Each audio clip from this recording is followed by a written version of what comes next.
Assalamualaikum warahmatullahi wabarakatuh. Alhamdulillah kita dapat berjumpa kembali di channel Adik Baku dalam keadaan sehat walafiat. Kedua kalinya salawat dan salam semoga Allah limpahkan kepada Nabi kita, Nabi Agung Nabi Muhammad SAW, dan semoga kita semua mendapat syafaatnya kala di yaumul kiamah.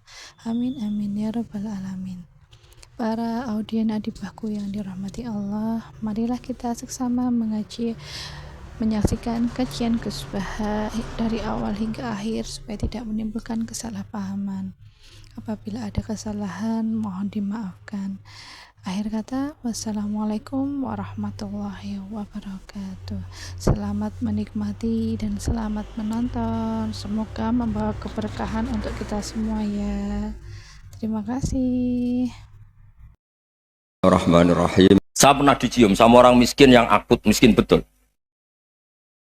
Itu tak ajarin Anda ini lebih hebat ketimbang orang-orang kaya. Misalnya gini, misalnya ada komunitas rektor atau kiai besar. Saya ini kata orang banyak termasuk kiai besar. Mungkin kalau pinjam uang itu karena mau beli mobil, aksesoris mobil, karena kita kiai top atau rektor atau orang-orang top. Kalau sesama orang miskin itu pinjem-pinjemannya itu urusan beras, itu urusan nyawa. Tren mana? Menyelamatkan nyawa sama aksesoris mobil. Nyawa. Jadi pahala kamu pasti lebih besar. Itu senengnya jadi orang miskin terus keterusan sampai sekarang. Itu. Lo coba kalau menteri sama menteri, rektor sama rektor, kira-kira pinjamannya apa Pak Arso? Kan kalau mau beli mobil atau mau umroh VIP, pokoknya yang keren-keren. Kalau orang miskin pinjam karena apa? Makan kan? Beras kan? Makanya kalau yang sedang miskin monggo lah, kalau ingin teruskan. Maksud saya Islam tuh seenak itu. Islam tuh segampang itu. Sudahlah yang sedang miskin ya keren. Karena sekali sosial tuh urusannya apa?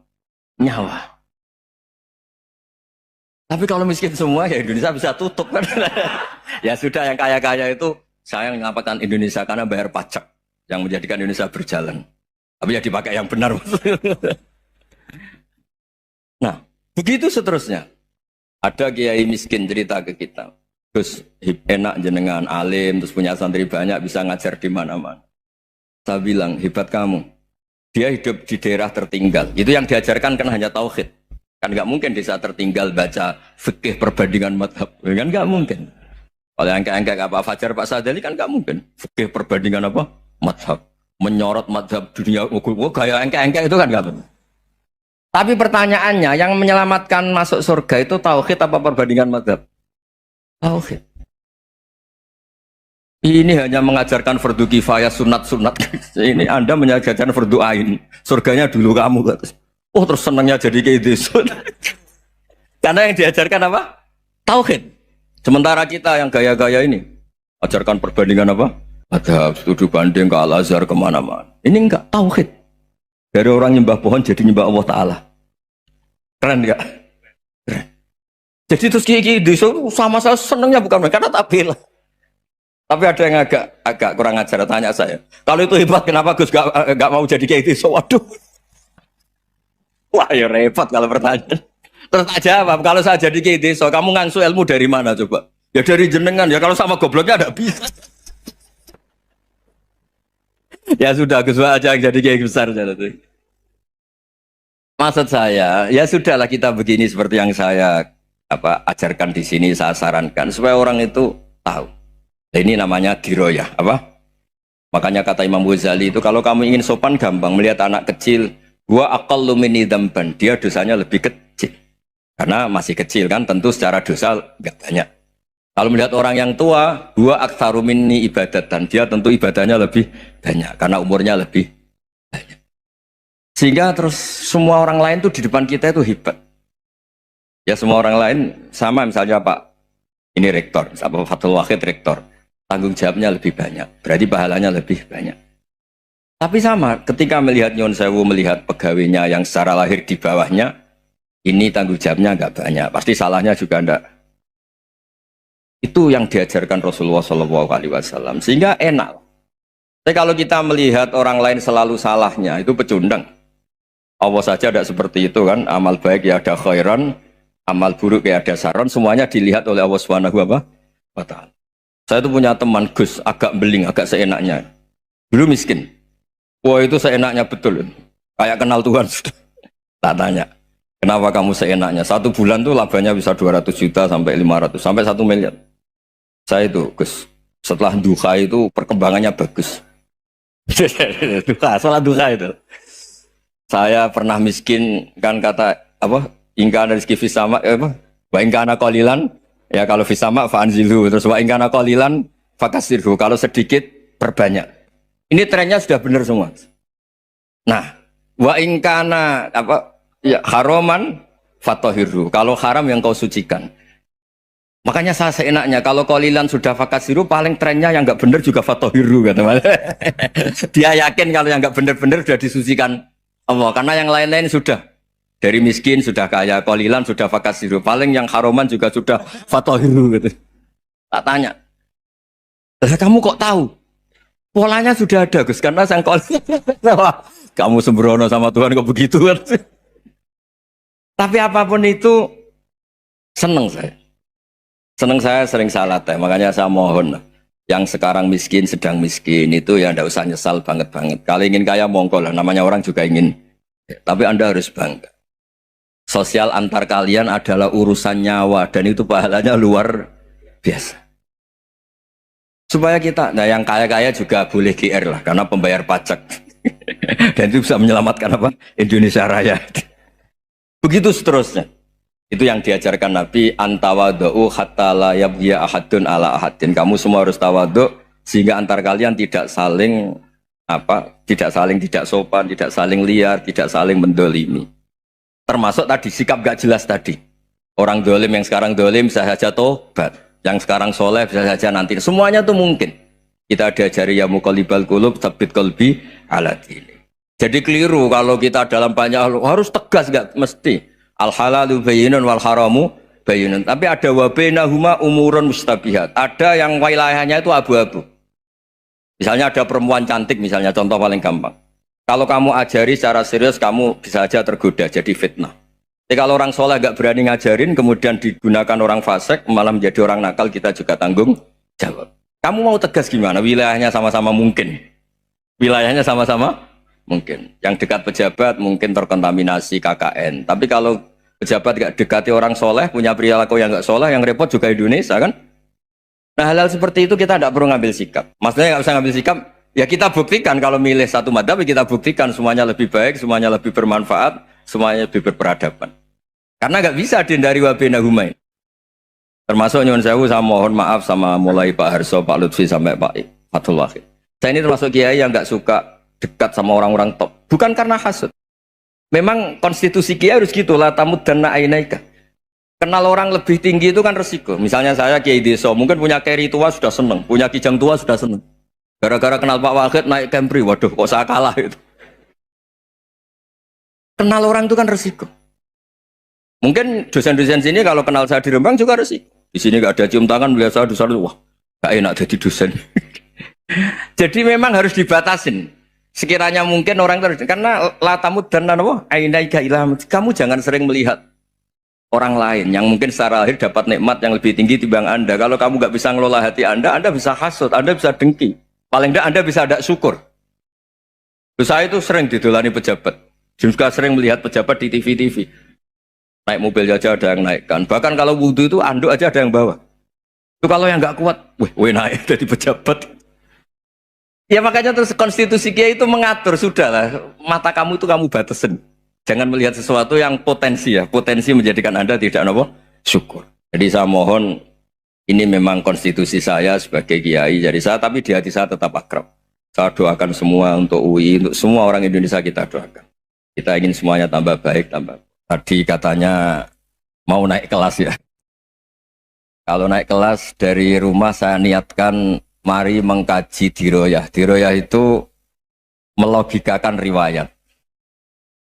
Jadi misalnya kita sering dengar Rasulullah SAW sering ngendikan kalian masuk surga itu bukan hanya berdasar amal, tapi berdasar anugerah Allah Subhanahu wa Ta'ala. Oke, kita sepakat amal kita perilaku kita, ibadah kita andaikan dikompensasi dengan nikmat yang Allah berikan tentu tidak seimbang. Untuk membayar itu saja sudah lunas. Jadi Anda semua tidak berhak masuk apa? Surga. Sehingga di beberapa riwayat dijelaskan ada orang yang 500 tahun ibadah, nggak pernah maksiat. Ditanya sama Allah, kamu masuk surga karena apa? Karena ibadah saya ya Allah. Ya sudah, surga kamu 500 tahun saja karena ibadah kamu 500 tahun. Ini cerita umur-umur orang dulu. Ya Allah, katanya surga engkau ini selamanya. Ya kalau yang selamanya itu rahmatku. Kalau amal kamu terbatas ya surganya sesuai amal kamu ya terbatas. Ya sudah ya Allah, berarti masuk saya surga saya ini karena fadl engkau, karena anugerah engkau. Itu namanya apa? Diroyah. Diroyah itu satu kajian analisis di mana kita percaya riwayat, tapi kemudian punya logika, punya diroyah. Ini penting supaya tauhid kita ini kuat. Jadi dulu ada orang yang sangat cerdas, namanya Jubair bin Mut'im. Dia saking cerdasnya, juga kaya, juga tokoh, dikirim sebagai delegasi pembebasan Asra Badrin, tawanan Badar. Kemudian pas datang ke Masjid Nabawi, Nabi delalah pas baca Wattur wa kitabim mastur. Sampai pada titik Nabi baca am khuliqu min ghairi syai'in am humul khaliqun. Apakah penciptaan yang sedemikian canggih itu dimulai tanpa perwujudan, tanpa sesuatu yang real, yang maujud? Orang itu langsung bersimpuh, matur, ya Rasulullah saya Islam. Kada qalbi yatir, hampir hati saya, otak saya, pikiran saya itu terbang.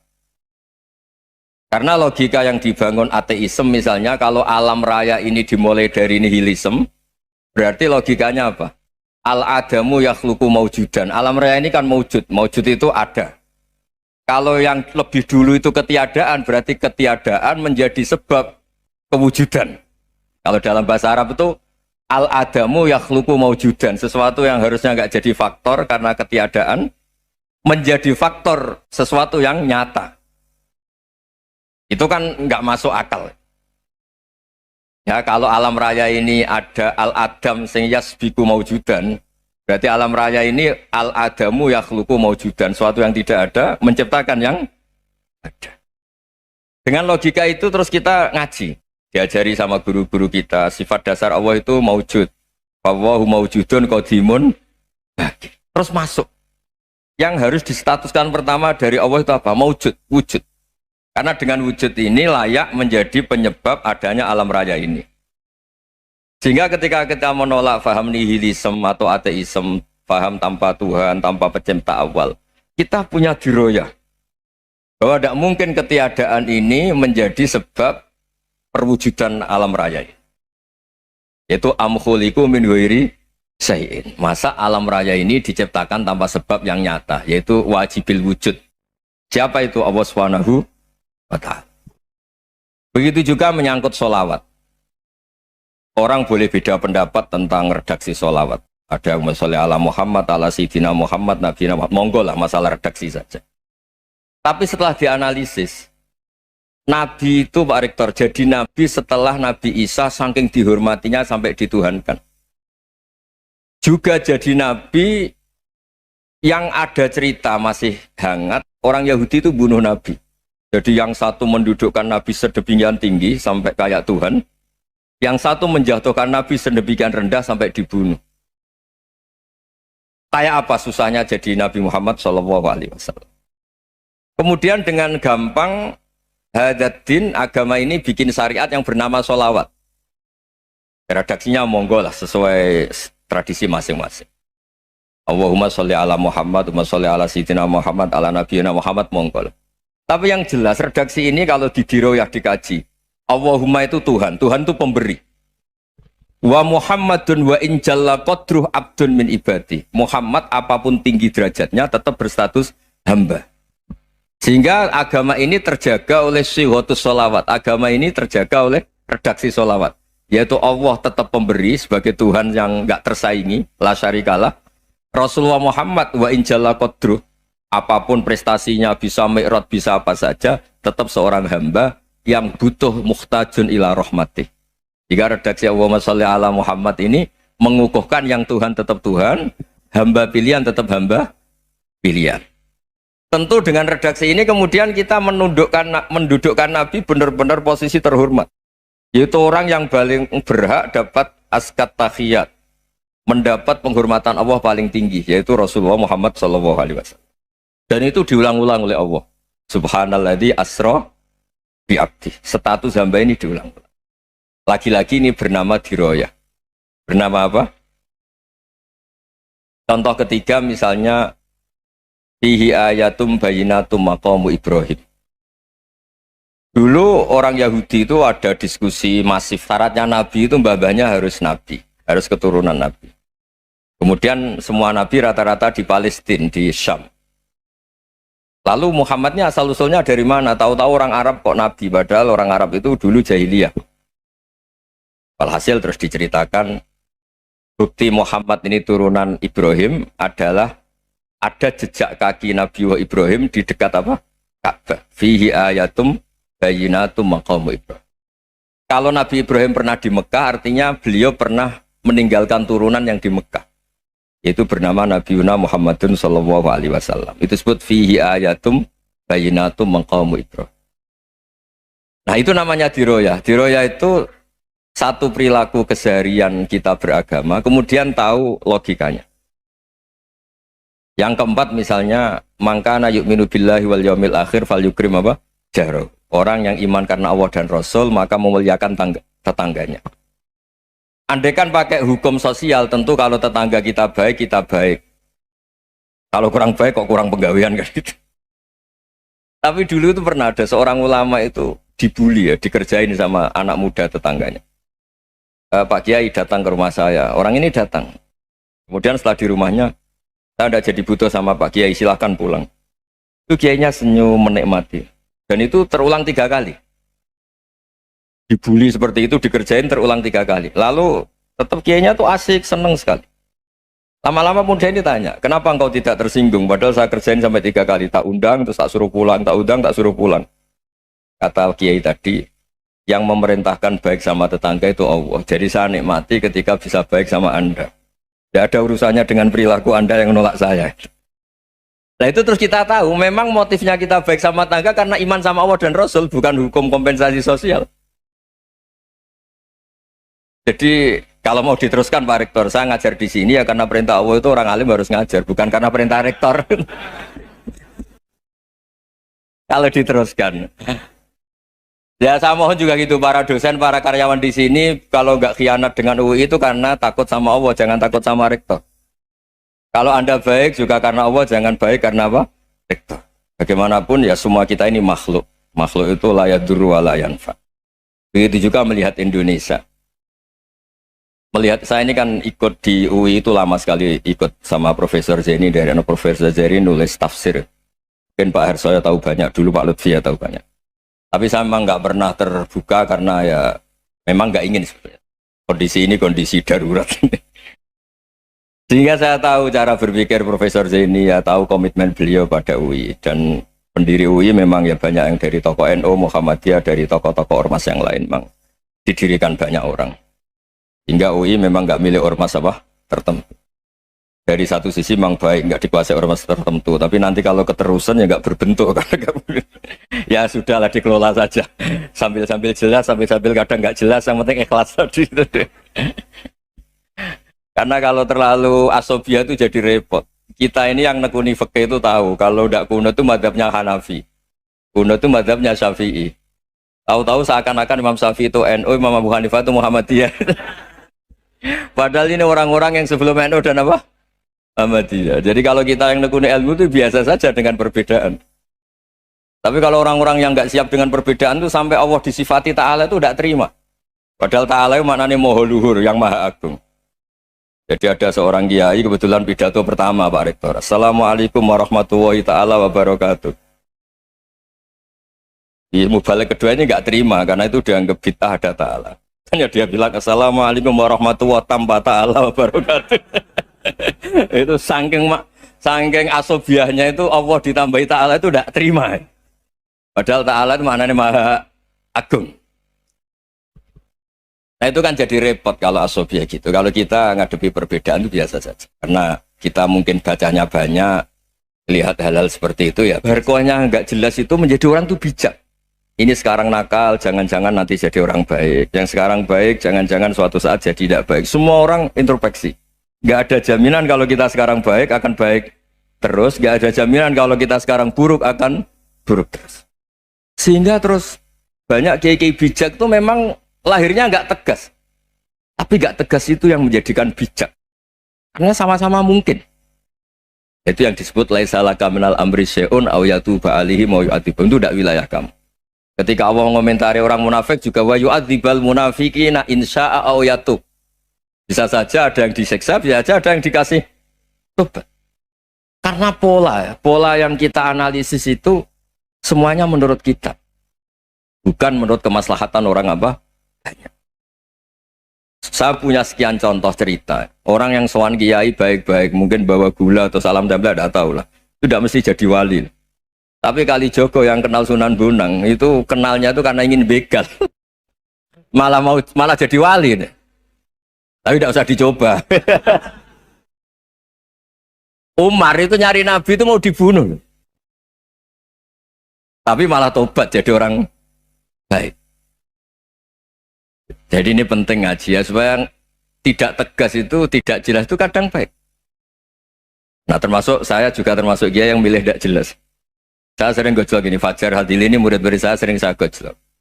Kalau semua sistem pendidikan kayak kampus, kayak UII, kayak UIN semuanya, itu sistem yang bagus karena tertib, jam kuliahnya jelas, mata kuliahnya jelas. Kalau di pesantren itu Pak Arso itu gak tertib, tapi justru itu enak ketemu di jalan orang berani tanya. Nah ini kalau mbak-mbak misalnya menstruasi, mau belajar haid nunggu semester berapa baru tahu.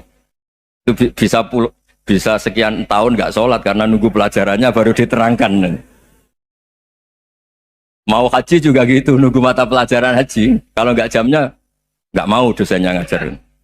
Nah, kalau kiai kan nggak ketemu di jalan tanya dijawab. Jam berapa juga dijawab.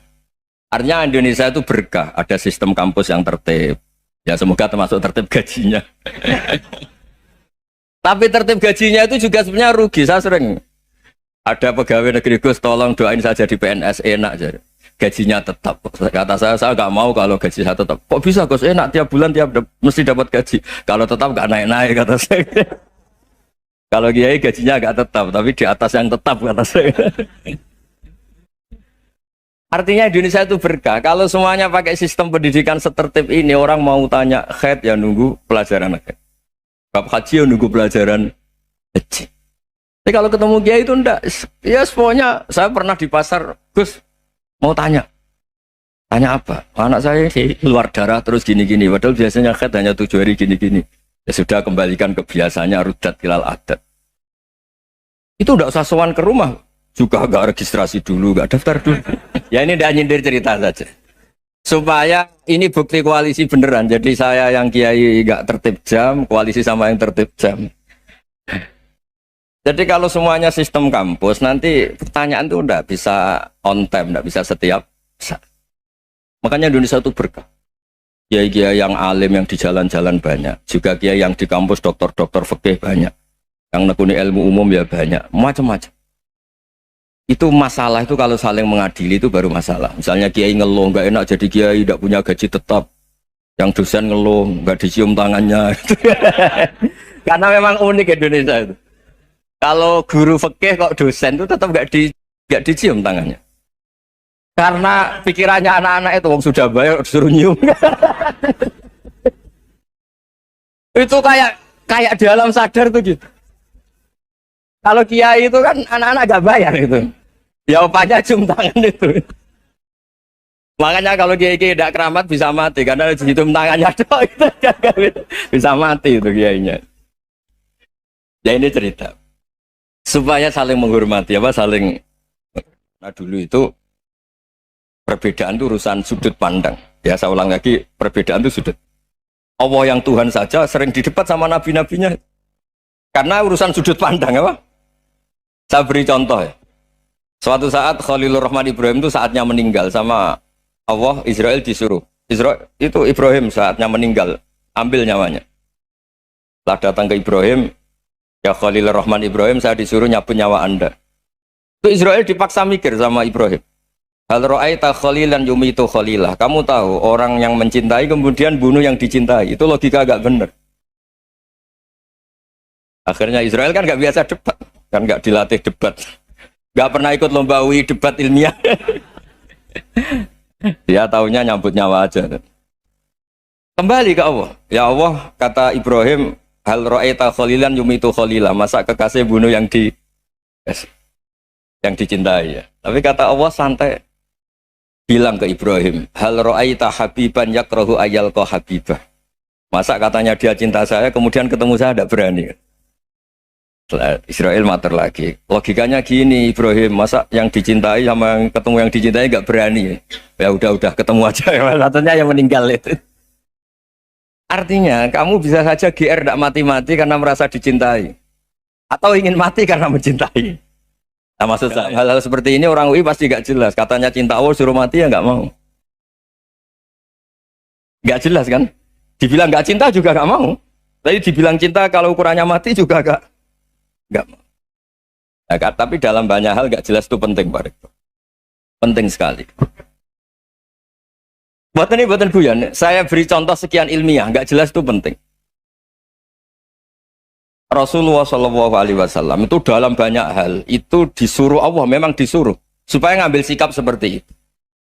Karena Allah itu punya otoritas penuh untuk bikin orang itu baik atau tidak baik.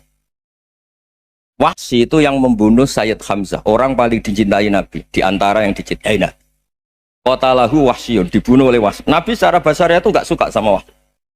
Sampai cara lahir ya ingin corong Jawa ingin masuk nol. Tapi apa kata Allah? Laisa laka minal amri syai'un aw yatuba alaihim aw yu'adziba. Itu tidak wilayah kamu Muhammad. Malah Wahsy dikasih tobat sama Allah. Khalid bin Walid. Itu perang Uhud kalah itu karena ide brilian Khalid bin Walid. Pas itu masih panglima kafir. Yaitu pura-pura kalah, ghanimah dilepas, sahabat turun, pasukannya naik, walhasil orang Islam kalah. Khalid bin Walid akhirnya juga masuk Islam. Orang yang secara basariah Nabi itu gak siap. Kebalikannya juga ada. Sa'labah itu orang sampai dapat gelar hamamatul masjid.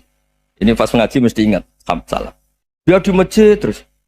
Setiap habis salam tuh lari karena istrinya nyuwun sewu masih berpakaian yang tidak pantas. Kenapa engkau terburu-buru pulang? Pakaian yang dipakai istri saya sekarang saya pakai. Ya pakaian sarong itu kayak Pak Rektor kan fleksibel. Wong nak lagi putus asa iku ndonga elek kanggo awake dhewe. Kaya zaman ndekne cek apik seneng apik. Niku bolak-balik kula nak ngaji niku dalu kalau ngaji mbek santri-santri nggih ngoten nggih. Masalah utama kita sebagai wong salaf niku tradisi syukur itu ndak ada. Kula niku nganti sakniki niku kula pun bolak-balik matur teng santri-santri kula. Kowe anggere cek iso syukur ya santriku. Nek ora iso syukur donya akhirat rata aku santri.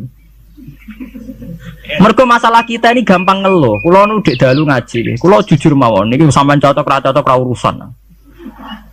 Kita ini sebagai kiai itu biasa mentoleransi tamu atau penggemar kita sing ngeluh. Duga yai kula kerja mliriyen nganti sakniki mboten nate sugih-sugih atau badi. Kula nganti sakniki awak kula lara kabeh, anak kula lara kabeh. Kita ini harus mentradisikan itu tidak kita toleransi. Kita harus mentradisikan syukur. Karena ayatnya jelas, ma yaf'alu Allahu bi'adzabikum in syakartum wa amantum. Allah itu ora bakal nyiksa kowe selagi ini kowe jek di tradisi syukur. Kalau gak nate melarat, kalau gak nate susah, tapi kita sebagai orang mukmin itu harus berlatih syukur, harus dilatih terus.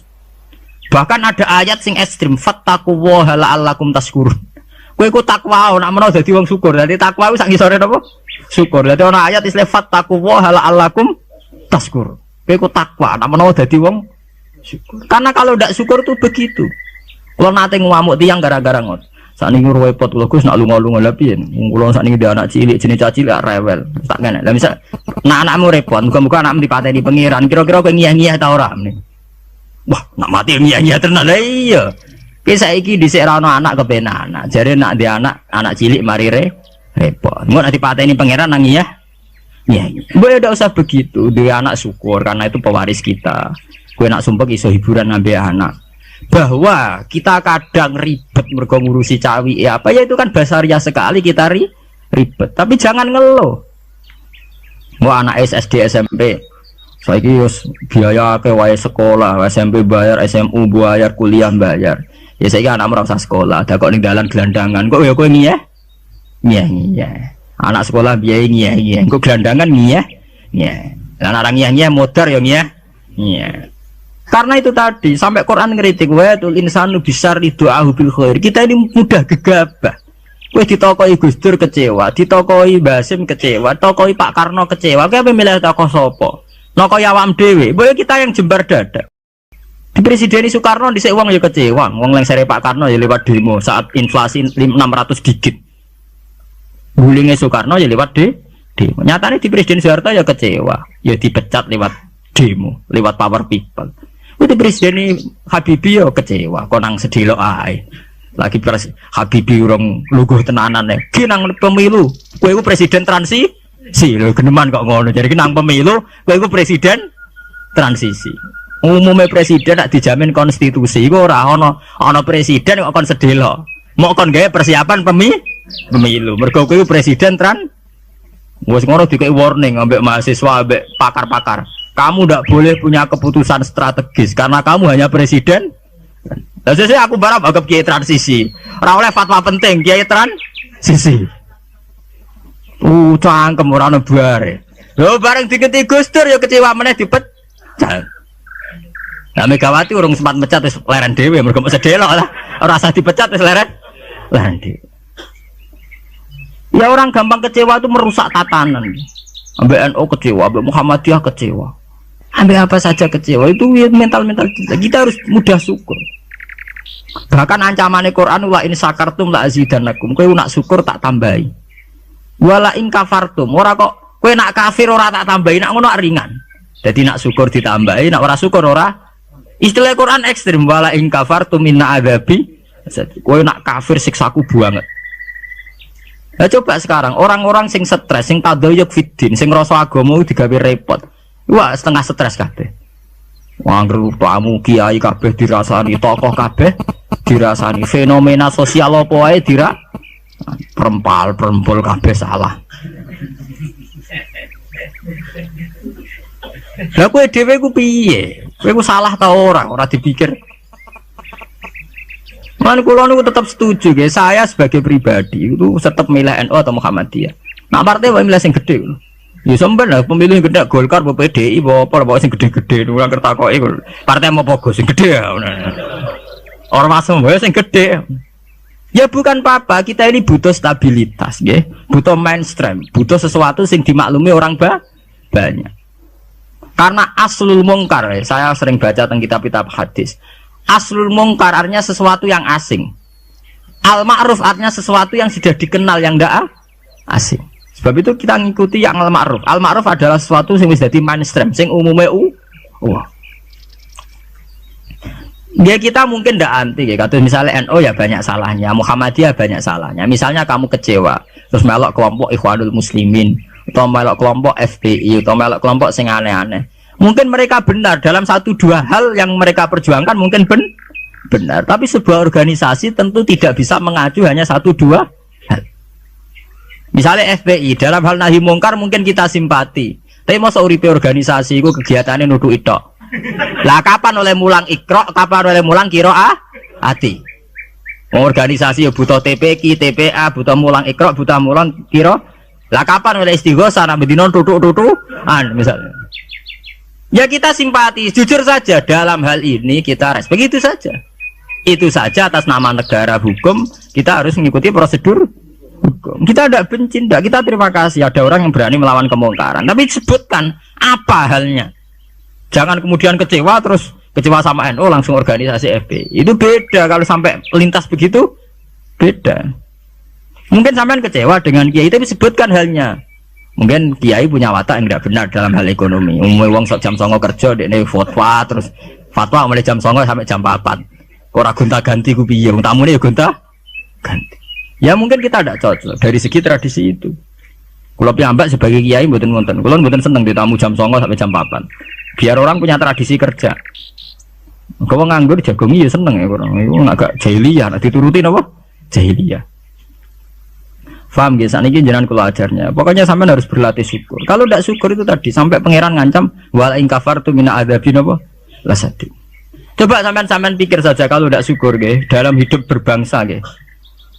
Sekarang orang kelangenan paham Soekarnoisme. Padahal zaman Pak Karno dulu berangkatnya turunnya juga diturunkan karena kecewa. Pak Harto diturunkan karena kecewa. Ya kita kecewa itu udah ada selesainya. Sesuai kayak kecewa mbek bapak, kowe nganti kering ini ke bapakmu kere orang milih bapak ke. Kowe nganti dadi wong awam mergo bapak ra kiai, mergo bapak kiai ra Gus. Lah kok sing anak kiai gara-gara bapak kiai yo kere ini. Cara bapakku pengusaha aku agak ono bar. Sebab itu pangeran ngancam tenan, wal in kafartum inna adzabin apa? Lasadid. Ane kula nggih, kula meskipun kiai nom, saya itu penganut fanatik faham isak. Faham isak tuh faham seneng pangeran. Kula nu didik anak kula, didik bojo kula, Dek, kowe aja geman seneng santri, aja geman seneng pengaruh. Dari segi mereka itu pengaruh kita. Kita seneng mereka atas nama konco ngamal. Nggih, konco napa? Ngamal. Kula nganti sakniki tak latih, kula sering nak teng Yogya tidak piyambakan. Nggih kula sering anak kula tak jak piyambak. Melatih diri bahwa kita hanya bisa menikmati Allah, karena nikmati santri atau pengaruh kok nang lengser. Kayak Gus Dur sing nyianati wa anak buah kabeh sing digedhekno kabeh. Nasibe wis ngene iku. Digedhek-gedhekno dhewe bareng gedhe do mencelat dhewe. Apa ora lara. Kayak kowe misale duwe santri bareng padha gedhene ndek pengaruh beda partai. Kiai ini kampanye P3, santri ini kampanye PKB atau walian kiai ini PKB santri ini akhirnya adu fatwa ilmu ini manfaat orang anut aku ya mari dimenati loro. Nah kula betul apa-apa dari kula santri kula partainya aneh-aneh betul apa ya itu tidak apa-apa, kamu harus siap karena dalam faham isek ya sama tak warai ilmu tasawuf, dalam faham isek siksa terbesar bagi seorang mukmin itu anzi'a halawata munajati dari pengiran teng hadis qudsi anzi'a yen to njabut sapa ingsun Allah halawata munajati ing manise munajat ning ingsun. Jadi abot-abote siksa itu kalau kita sudah tidak merasa nyaman, tidak merasa asik munajat mbek pengiran. Sebab itu Rasulullah dawuh dzaqatu amal iman man radiya billahi napa robba wabil islami dina. Wong iso ngrasakno manise iman nek wis puas mbek pangeran. Lah puas itu dimulai dari tidak ngeluh dan gampang syukur. Nah misalnya kayak kula mulang jenengan ngeluh ra enak, mulang jamaah santri enak dosen gajine jelas, sak jame jelas. Nyai ra jelas. Salam templek kowe takokno pira ra pantes. Nah ngono ngeluh terus ngono nak dosen yang ngeluh. Bener nak dosen kowe enak gajine jelas, tapi loyalitasnya gak jelas. Nah, suwantri kan wani mati. Nah, mahasiswa masa wani mati demi dosa ini ngeluh pisan. Di bojo ayu ngeluh, ra enak di bojo ayu, rawan selingkuh, rawan disenengi wong. Kok di bojo elek ra enak di bojo. Nah, ora ono bare. Mane bener pangeran diancam inna adzabin apa? Lasadid. Dia angkat terkungkung terus oleh siksaku. Mergo ya mesti lho kula niku tenan. Kula niku sering dilapuri kalian kanca angkatan kula. Gus jenengan nyai kok puede kok ra di masalah. Lah piye nek di masalah? Ya, misalnya ana sing ra seneng jenengan Gus ora cocok. Lha apa iku masalah? Nek sing ra cocok pangeran, aku dikandani Jibril iku lagi apa? Masalah. Nah, ra cocok manusa ya ora masalah blas. Nggih biasa mawon lho. Makom kula wis kok setijenar kabeh ora ana sing ana. Sing ana pangeran, ora masalah. Ya karena apa? Kalau saya ngeluh itu rawan tidak syukur. Nah, akhirnya kita ngeluh. Soalnya tak ada wanginya tenanan jebule wong ra cocok ngeluh itu yang repot. Mana kula pede mawon. Sulon ngaku madzhab Quran wa amma bi nikmati rabbika napa. Kula ngalim ngaku ngalim di dhuwit ngaku napa? Di dhuwit. Ana ora di dhuwit malah meneng ae. Nang kula nu syukur. Pede kula yen pede. Kula ge mantep kula mati lebih swarga. Kula mbek pangeran sing nyaman-nyaman ae. Ya bukan keangkuhan, memang begitu. Tuhan mengajarkan kita begitu. Anak indadzoni napa? Abdibi. Aku itu menurut penyangkaane kawula aku. Sehingga ana cerita nggih tenggene neraka niku wonten tiyang alim soleh. Dilebokno swarga. Ditakoki karo pangeran, "Kowe roh mlebu swarga ya kowe iki kula seneng ibadah, seneng apa? Wis mlebu neraka gak ngergane aku ya ada pangeran." Karena ngandalno amal. Nek wonten tiyang ra ndek amal apik blas. dilebokno neraka, mbek pangeran divonis neraka. Bareng divonis neraka, wis kono ke mlebu neraka. Niku piye ambek melengak. Lho napa kok melengak jenenge? Oh, tak vonis sampai dieksklusi mlebu neraka kok melengak. Saya tuh tidak pernah menduga ya Allah kalau sampean sesat di sini.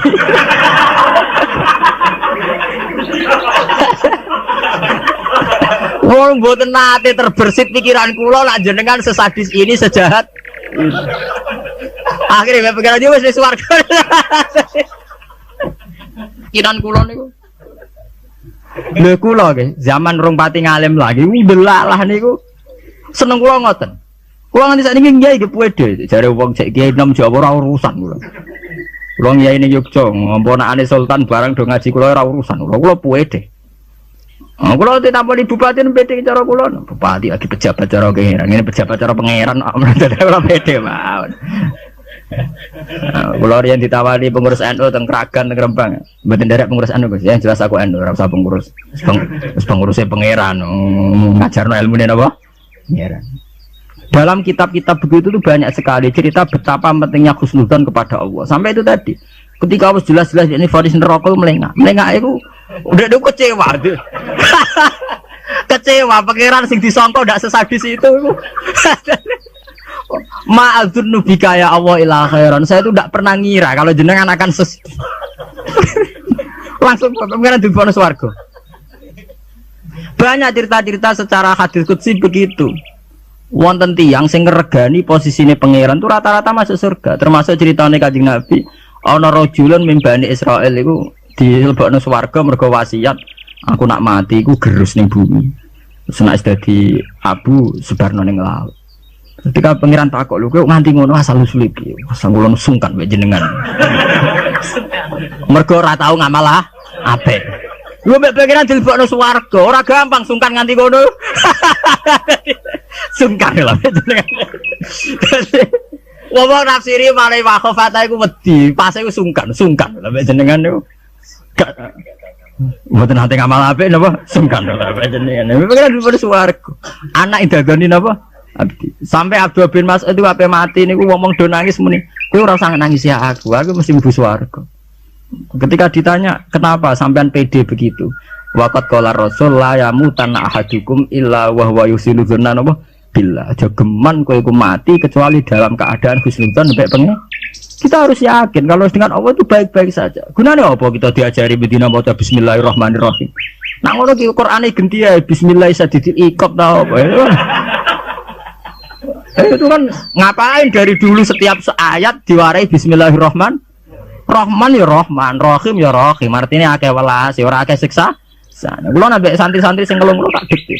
Lah nek kowe model kiai ngono lho apa kowe adek ngaji Ar-Rahman Ar-Rahim. Menisane bismillah ganti bismillah sadidil iqab, bismillah sariil hisab. Nah, kulo sering ditakoki. Lah dina apa ora wedi salah? Ya ora wedi biasa. Ora repot. Salah ya buan pangeran ben nyepura.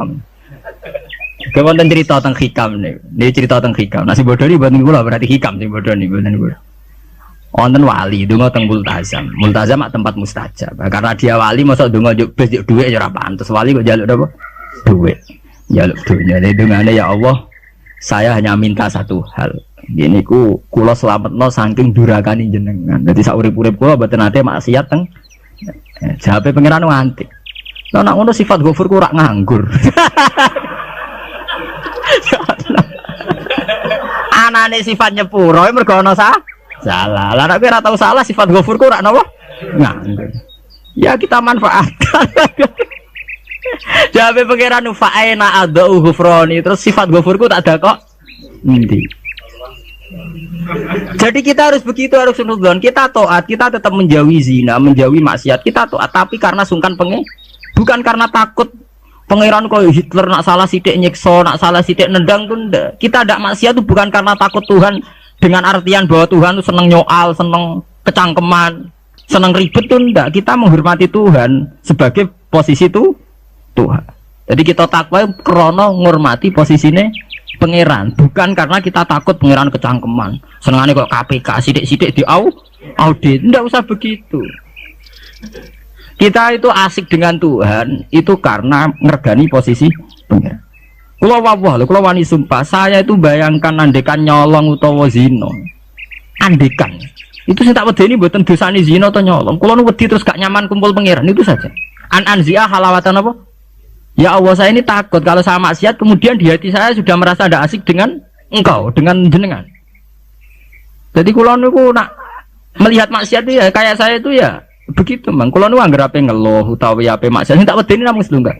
Ya Allah, jangan-jangan saya ini sudah tidak bisa asik dengan jenengan. Kula niku setuju ya mazhab-mazhab isek yang kayak di Hikam, kayak di Ihya, di Juz 3 itu ada Kitabul Iski. Isek sayang dengan Tuhan itu harus kita kembangkan. Wonten ulama ini ulama sufi sangi senenge pangeran ngeten nak dalu. Niku plepak-plepok piyambak, tapi kula setuju mazhab. Ya dene ora wiridan mboten, mara gunung. Golek watu sing gedhe. Lha niki tenan niku, mboten guyon. Ana ngono wis nguwatek omongan plepak-plepok. Tapi wali dene. Dadi wali mergo plepak-plepok. Aku lalu agar tangis setengah apa tuh gak ngopi, gitu ku kopi sing larang, ini SKP pokoknya sing larang. Ya gerbang ini gak ngopi, aku jarang tahajud gak ngopi, ya asik be pangeran. Badan itu ya sholat tak kadare gimpun. Aku lalu dua dalil. Karena inti daripada munajat itu adalah atadzal billah, wa ta'annus billah, al istiqnas billah, wa nyaman dengan Tuhan. Seorang sufi itu kalau dia itu golek watu sing gede terus ngadeg. Aina mulukul ardi fi hadil ladzah. Ndi enak dadi raja. Dekne ku janggal, ono dari raja kok enak numpak Mercy, presiden kok enak numpak Mercy, dipundhen bupati enak dadi wong sugih. Mergo kowe ora tau ngrasakno enake dadi wong mukmin nek mati pengen. Mestine kowe pede enake dadi wong mukmin. Enake nyaman mbek pangeran. Sampeyan delok teng ngene kitab-kitab kados teng taklim mutalim sekalipun ono cerita aina mulukul ardi hadhil ladzah. Endi raja-raja enake ning ndi dadi raja, enake ning ndi dadi wong sugih. Ndak ngalahno nikmat kuwi iki. Lan kula mboten saged bayangno enake dadi kiai gedhe, kiai cilik mboten saged. Nggih bayangno enake wong seneng pangeran niku. Saya pernah punya kakak wakil bupati. Saya kenal sama menteri. Tapi mboten nate kula ngrasa enak dadi menteri iki biasa mawon. Selagi aku cek seneng pangeran ya enak titik. Makanya istilah Kanjeng Nabi zaqatu mal iman man radiya billahi robba. Iman itu harus ada rasanya. Mungkin kamu iman secara intelektual. Kayak santri-santri ya iman kabeh secara intelektual, tapi murni kering.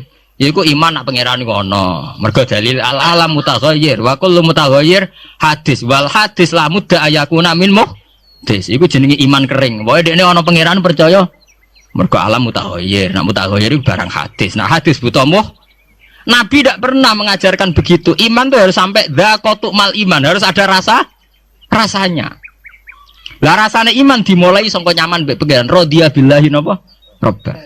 Sebab itu Quran diulang-ulang walladzina amanu asyaddu hubbal lillah. Kalau wis mukmin tenan ku nyaman dengan Tuhan. Sebab itu tengene surat Al-Bayyinah nggih ngoten nyeritakno wong mukmin sing khairul bariyah. Innalladzina amanu wa amilus solihati ulaika hum khairul bariyah. Ditutup napa radhiyallahu anhum wa radu ana terus dzalika liman khasyiya napa robba. Orang yang takut posisi Tuhannya. Ini sing disebut wa amma man khafa maqama rabbih wa nahan nafsa anil. Orang yang takut posisi Tuhan. Sehingga karena takut posisi Tuhan ini kemudian mereka wa nahan nafsa anil. Jadi gampangane orang maksiat itu mergo sungkan pangeran. Orang mergo wedi neraka. Nah itu harus kita latih, ya, kita latih. Meskipun gak usah wiridan mau kayak ulama sing pelepak-pelepok ning dhuwur watu. Nah, jare sarai ngeten, jare sarai. Kenapa kok milih watu? Jare raja iku nasike mergo lungguh ning kursi dhuwur, liyane ning ngisor. Anak ngono ora iso munggah gunung gak liyane ning ngisor. Dadi ya dielmoni, disareati rene. Jare sarai iku cerita. Kenapa milih dhuwur gunung? Mergo dadi raja iso mlepuk kursine dhuwur iso didang titik. Lah ngono kowe ora iso munggah gunung terus didang titik. Lah tapi kok edan lah. Lah kowe tomak ambek keadaane raja edan. Kalau ukuran edan tidak rasional, misalnya ngene. Lah tapi didang-diding-dian kok wong edan, Gus. Lah kowe tomak ning kenikmatane presiden, tomak ning kenikmatane wong sugih ku ya edan. Karena apa? Kamu ingin sesuatu yang tidak milik kamu, itu ya tidak rasional. Wong kowe ra ngombe es kok kepengin seger itu ya tidak rasional. Tidak rasional kan ya edan padha. Padha-padha edan sing nikmat to. Padha-padha edan. Makanya diaran al-majrun fillah atau ning kitab saya itu berjalan jadab. Dia sudah ketarik sama pangeran majdzubin. Karena sama-sama edan kan. Daripada kowe edan ngiler nek mati wong liya atau edan nek mati diri Ya syukur-syukur ya enak ya ora usah edan. Ya, itu kan malah cara kula ndak usah ke sana lah. Nggak usah sampai munggah gunung pelepak-pelepuk ngoten ra usah lah. Ya cukup misalnya sampai tangi jam 3 ngombe kopi ya nikmati. Ya kayak pahami wong tasawuf kan ngoten. Ya wong poligami ya padha misale bojone papat paling dirasakno sita. Ya padha mbek kowe bojone napa? Sita. Mulane cara wong tasawuf berasem sak gudang sing mbok pangan ya sak piring. Apa nak berasem sak gudang ngenteni nikmat mbok entekno sak gudang. Itu penting ya kearifan begini untuk melatih kita supaya tetap syukur. Kan saat ini penyakitnya, mulanya kalau usul ya, para kiai itu jangan terlatih mentoleransi umat sing ngeluh. Selama ini dalihnya kan ya namanya umat ya kita apa ya kita apa dengarkan kita apa murah bener di rumah itu dididik. Kalau sering nonton tamu, Rian sering kalau jadi tamu. Saat ini mun kapok, mereka tak amuk tenan. Rian kalau sering jadi tamu. Bagus kalau dadi kiai kapan sumpek terus perkara ekonomi, perkara pengaruh ngeten. Pancen ngalim merung tutup kamen. Ya tak amuk ngoten. Maksudnya piye? Ya kowe ku urung ngimani radhiyallahu anhu maradu'an. Ciri utama wong apik mikir diridani pangeran ta apa ora. Ki pikiranmu diridani manusa ta ora. Lha iku sing maksud ngaji merung tutup kamen. Berarti kalau salah ibu itu salah. Ya, jelas apa? Nah misalnya orang sing ngeluh pulau niku kesurip pulau lara kabeh ora tau di dhuwit. Mesti ra di dhuwit kowe tok. Ora di dhuwit ya pirang. Marai dhuwit penting di pangeran. Nah, penting pangeran ya wis kowe jadi pangeran wis to. Soal di dhuwit ya biasa. Ya ra di dhuwit ya golek tapi ora usah ngeluh. Ya biasa saja. Masalahnya itu tadi kita ini termasuk kehilangan banyak energi. Itu karena sering ngeluh. Sebab itu pangeran sampai ngendikan wa amma bi ni'mati rabbika apa? Sama nak delok teng manakib, kaya apa mlebu Syekh Abdul Qadir. Sampai wonten bab khusus dawuh Syekh Abdul Qadir krana wa amma bi nikmati rabbika napa? Wadi sampai ngendikan ana salahul ahwal ana bahrun bila sahil ana narwahilmu. Nganti plepuk nganti pirang lembar ngendikan ana salahul ahwal ana bahrun bila sahil. Asura Husain al-Khalas asrotan walau kuntu fi zamani la akhadtu biyadihi. Husain al-Khalas itu ini sempat kepleset. Saya ngerasa periode be aku. Cara sak periode be aku tak selamat. Oh, cek ra puas, mlebu cek diterusno. Wa ana likulli man min muridi wa muhibbi wa wilayah milki apa aku du biadi kulama asra khayyan wa maita. Wes pokoke sing seneng aku, sing menggendaki aku sampai kiamat. Nah, kepleset tak tulungi aku. Apa mereka secara real Syekh Abdul Qadir itu begitu ya ndak, itu omongane wong isek. Artinya Syekh Abdul Qadir yakin bahwa orang yang senang dia atas nama Allah tentu Allah mesti nulung. Ya berangkat dari satu keyakinan. Kayak kula ngaji ngenten pede mawon, kula ora kuwatir disalahno wong liya mergo metode ngene kurang ngene. Paling sing ngomong ngono kan menungso, gak penting. Kecuali nak Jibril ngandani aku, gak ngaji cara pangeran metodene rubah. Nah, itu kan karwane nak ngono. Lah anak manusia itu ndak ono bare. Iki bener ceritane Luqman Hakim niku. Jong, Luqman Hakim ngandani anake mbok sitok iki sing paling populer. Jong nek niat ngamal apik ya apik, rasa peduli omongane. Wah. Tapi napa ya jajal ning pasar niku terus dadi cerita populer. Bareng jaran dituntun anake wong tuwa ora ngajar. Enak-enakan numpak, anake kon nun. Anake kon numpak, anak ora ngajar, bapake kon nuntun, anake ya saiki tindak numpak wong loro. Jadi jaran sitok ditumpaki wong loro. Iki terakhir diwalik, dituntun wong loro. Wong jaran sitok dituntun. Ya kita akan begitu. Nak duwe kiai intelek jari sekuler, iku sekuler ora salah. Nak salah jari kurang wawasan. Ora ada bare to. Nak koyo Gus Dur jari sekuler bid'ah. Nguk di kiai ini kiai klunak-klunuk khusuk jari kurang napa? Wawasan, ora ono bare. Lah saiki kombinasi ora gelem. Mergo padha kepengin kuasaan. Dadine kuarit ora oleh. Ini harus kita latih. Yang penting kita begini bukan karena hitung-hitungan politik, tidak. Memang dari dulu Tuhan itu gudeng, sampai wong ngeluh itu gudeng.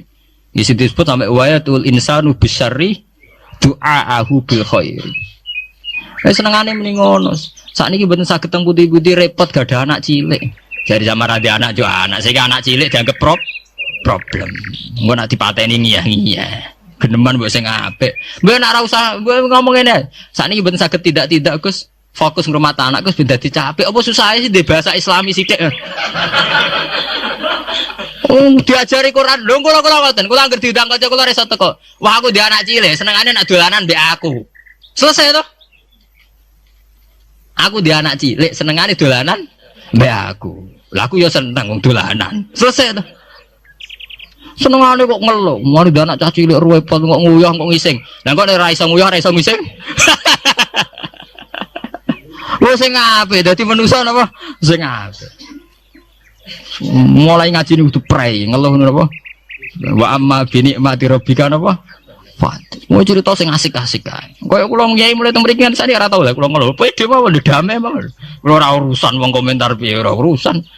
Gunane wong alim ya percaya pangeran niku. Paham nggih? Sampai disebut. Ya masalah ini masalah penyakit. Mana kalau bilang ini sudah menjadi penyakit. Kita gampang napa? Ngeluh. Innal insana khuliqa halu'a idza massahu syarru napa jazua wa idza massahul khairu napa manu'an niku illal musall. Artinya kalau kita sudah berani sholat kudu ora de mental jazua, kudu ora de mental gampang ngel. Sepede mawon misal sampean ngiyai ra ngalim lah sepede mun ngandel kula. Lha kira ngalim kok pede, apa rahmati Allah kanggo ngalim tok wis jawab. Oh sing pede ora ana ning gone swarga sing mlebu wong alim tok ora ana. Sing mlebu sing dirahmati Allah. Allah itu hebat ngrahmati aku ya iso wong alim ya iso.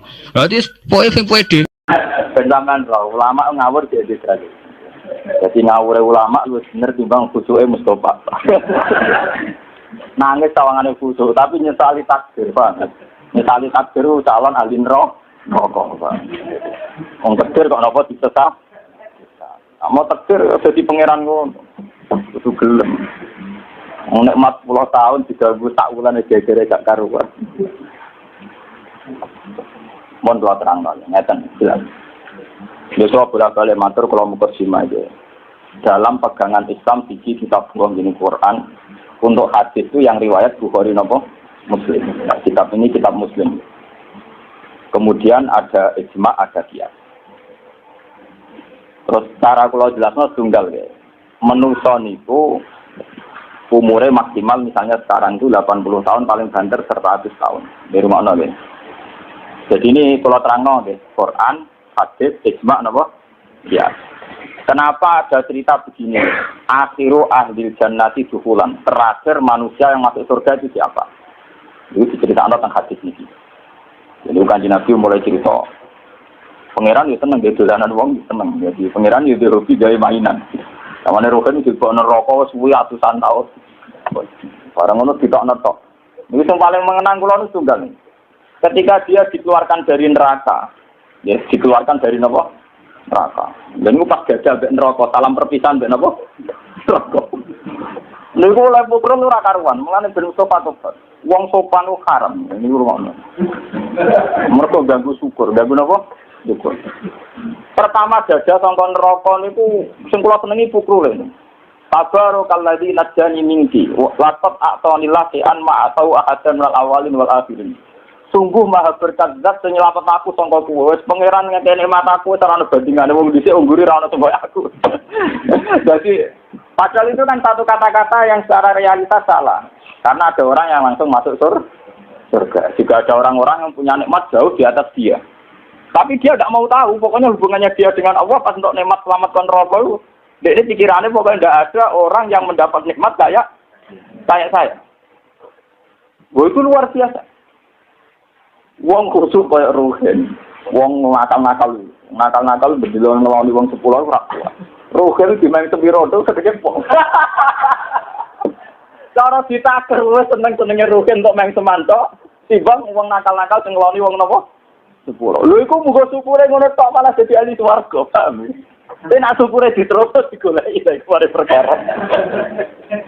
Artinya begini, Tuhan itu sudah adil. Jangan katakan nak sing ngeloni wong 10 luwih nikmat timbang sing dintuan tok senyuman. Karek tingkat cara kita mensyukuri. Lho iso muga ditimbang, muga ana tolok ukure. Sekarang santri lah sing khusuk. Santri khusuk lagi mondok iki ikhlas. Salaman mbek kiai sing didolakno oleh syukure ra karuan. Lho bareng dadi kiai ngajak saingan.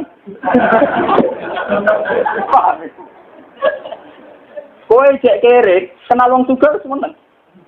Bareng mulai bangkit ngajak napa? Wong salaman SBY bangga. Sing dadi menterine ngajak napa? saingan. Padahal gak terima kenal, buyute napa? Dari apa kenal ekspresi bangga? Menteri-menteri ini malah menjaga rivalitas. Nah itu gendenan, paham? Padahal yang kenal kok bangganya kak. Kalau begitu masalah utama adalah masalah syukur. Dia masalah apa? Syukur. Nah, kalau kiai yang paling fanatik itu syukur. Kalau ditabrak tiang dia tahu, kiri dia tahu, di sebelah tiang dia tahu, soal orang pulang. Tapi kalau tidak pernah ganggu syukur. Dia tidak pernah itu ganggu syukur. Karena bahaya sekali.